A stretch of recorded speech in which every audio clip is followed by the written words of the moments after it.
Busmay, ako po si Cheryl. May 3 po akong jowa and lahat po sila AFAM. Yung isa, pauwi po ngayong April 28.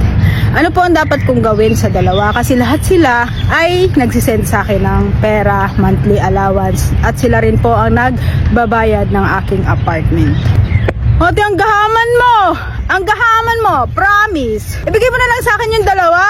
Ako nang bahala. Ako nang bahala sa dalawa kasi pauwi naman na yung isa, di ba? So, ibigay mo na lang sa akin, di ba?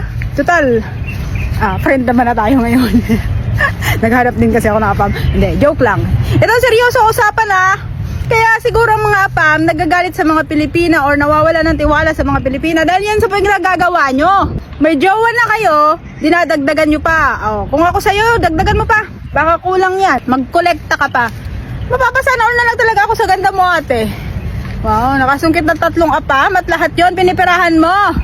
So, ibig sabihin, hindi love. Sarap ng hangin.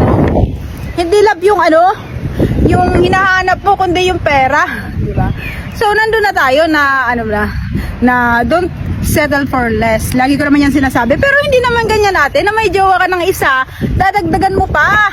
Diyos ko naman. Bakit di mo na lang ipamigay? Ako, naghahanap ako ng jowa. Just kidding. Ayan, ano ang dapat mong gawin? Magpakatotoo ka sa kanila.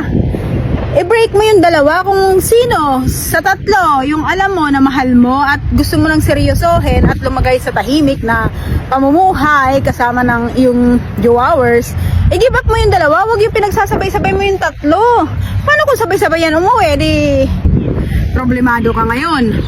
Kung ako sa'yo, i-let go mo na yung dalawa. Pero alam ko naman na hindi mo to iti-take yung advice na to kasi pag uwi nung isa na yon, matik, makikipag-communicate ka na naman dun sa dalawa, di ba? Ganyan naman yung ginagawa ng ibang mga Pilipinas. So, alam ko na mga galawan nyo. Kaya kung ako sa'yo, pag-isipan mo mabuti. Kung gusto mo na talagang lumagay sa yosong buhay, sa relasyon na hinahanap-hanap mo, yung makikita mo talaga kung sino sa 3 yung nagmamahal sa'yo. Kasi hindi naman basihan yung pera na mahal ka nila. Kasi actually, yung mga AFAM, mapagbigay talaga yan, lalo na yung mga puti. And sa mga Hapon, ganyan din, mga mapagbigay yan sila. And hindi yan yung katibayan na mahal ka nila. Talagang mapagbigay sila kahit hindi nila mahal ang isang tao. So, sa tingin mo, sa 3 na yan, sino yung nag-e-effort madalas sa'yo? Hindi yung pera yung pinag-uusapan. I mean yung effort na gusto ko lagi makausap, yung masaya siya nakausap ka, yung may plano sa buhay. Yun. Kasi mostly sa kanila, nagbibigay talaga yan ng pera. Pero alam mo na, alamin mo muna kung sino sa kanila yung totoong nagmamahal sa'yo. Kasi mahirap din naman magtiwala kung nakikita mo sa kanila na deserving sila sa pagmamahal mo. Pero walang deserving kasi unang-una, ikaw ang nagloko, 3 silang niloko mo at para mga AFAM pa, diba? May money involved. Once kasi sa relasyon na may money involved, mahirap kung mawala. Aminin ko naman, nagkaroon naman ako ng mga jowang AFAM. Hingi ng pera sa kanila, kaya ngayon, hanggang ngayon, haling na haling pa rin sila sa akin. Mantakin mo, may isa akong AFAM na jowa. And, nasa Corona, California. 2021 kami nag-break. Pero, hanggang ngayon, nagkukumusta siya sa akin, kinukumusta niya ako if ever daw na kailangan ko ng help or anything, magsabi lang daw ako sa kanya. Actually, inoperan ako noon ng Pilipinas, umuwi lang daw ako and then may resort siya sa Palawan and bumili siya ng property sa Jensan. Ang gusto niya ako mag-manage pero hindi ko tinitake for granted yung niya kasi unang-una, nung pandemic, nakatulong din siya sa akin. Alam mo ba na kahit wala na kami, may jowa na ako, tumutulong pa rin siya sa akin and willing siya na tumulong kasi nga sabi niya sa lahat ng babae na nakilala niya ako lang ang hindi humingi ng pera sa kanya. Totoo yan, hindi ako humingi ng pera sa kanya kahit gustong gusto kong humingi. Oo, sa totoo lang, di ba, kaplastikan niya na nagjowa tayo ng AFAM, ayaw nating humingi. Gusto nating humingi, kaya lang mindset ko na pag humingi kasi ako sa kanya, ibig sabihin pera niya lang yung hinahabol ko. So ayun, instead na humihingi ako, kusa niyang ibinibigay. Di ba? Kusa niyang ibinibigay. So, hindi ko kailangan humingi ng pera sa kanya. Siguro ganyan din naman yung sa'yo or either humihingi ka. Pero, ito lang masasabi ko. Malalaman mo kasi ang intention sa'yo ng isang lalaki, kung pure or totoo, is kapag nagsama na kayo. Kami ko na Apam, kahit hindi kami magsama, alam mo yung time na broke siya, na sobrang down niya nung time ng pandemic kasi nagsara lahat, di ba? Alam naman natin lahat yon. Malaking pera ang nawala sa kanya, pero ni minsan sa buhay niya hindi ko narinig na magmura siya, magalit siya sa mga taong nanloko sa kanya that time. Yun yung lala ko siya ng lubusan kasi nga, yun ang una, pastor siya. And sobrang napaka lapit niya kay God. Talagang every time nasa center si God ng buhay niya. So, ayan. Kaya after niya ma-broke, nung kapag-operate siya ulit, kasi nga, masyado siyang kay God. Masyado siyang nakadepende kay Lord.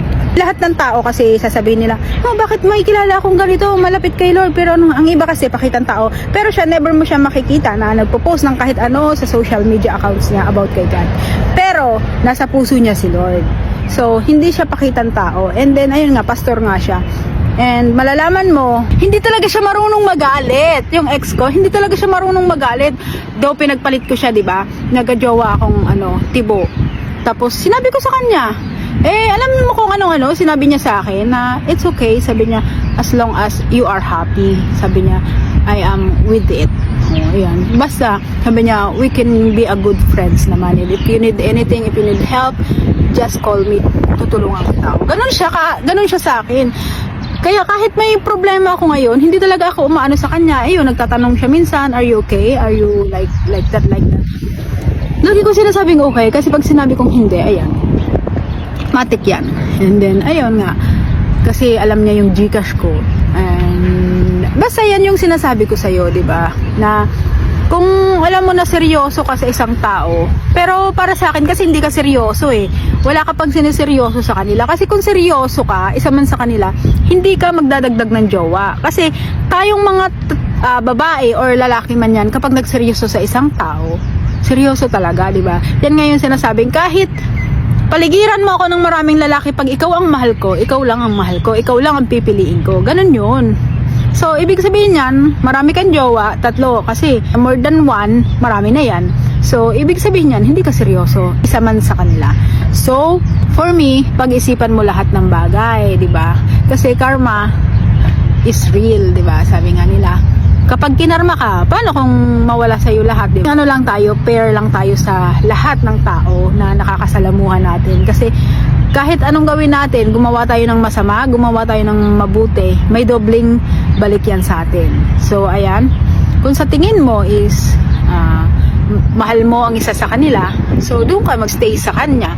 Kung pera lang naman yung habol mo, edi wala tayong magagawa. And wala din akong power para i-judge ka, di ba? Kasi lahat naman tayo nangangailangan ng pera. Pero, di ba, we believe in karma. I believe in karma, di ba?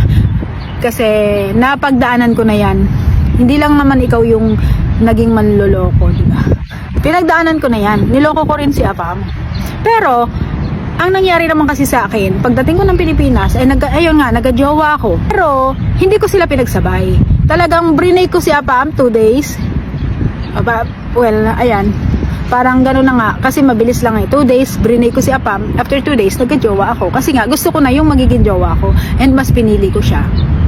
Tayo nagkakamali. Pero, tandaan natin, sa lahat ng mga ginagawa natin, mabuti man o tama, may mga consequences na babalik sa atin. It's either good or bad karma, diba? Kaya kung ako sa'yo, pag-isipan mong mabuti, ano ba ang dapat mong gawin?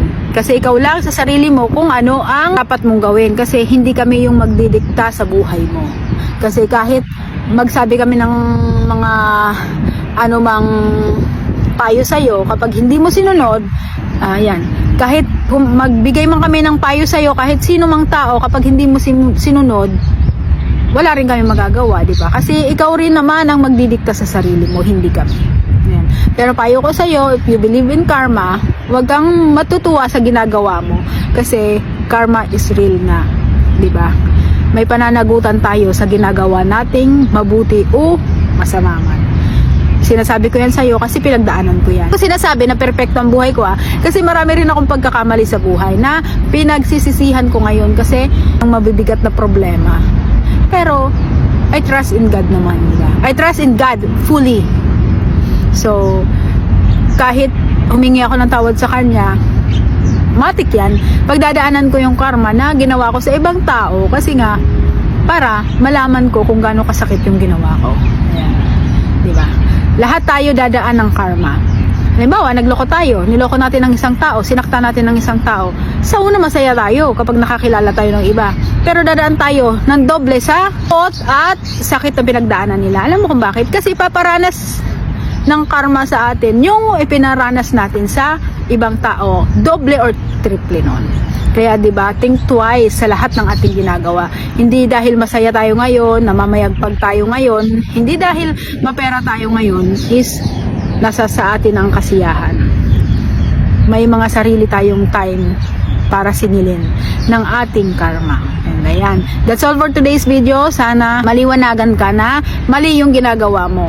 Hindi ko sinasabi nga na perpekto ako kasi nagkamali din ako ng mga time na kabataan ko. Marami akong pagkakamali and pinagsisisihan ko yon hanggang ngayon. Hindi pa ako tapos sa pagsisisi, araw-gabi kong pinagsisisihan yon. And ayan, mag-ingat po ang lahat. God bless and uminom ng maraming tubig. Bye-bye!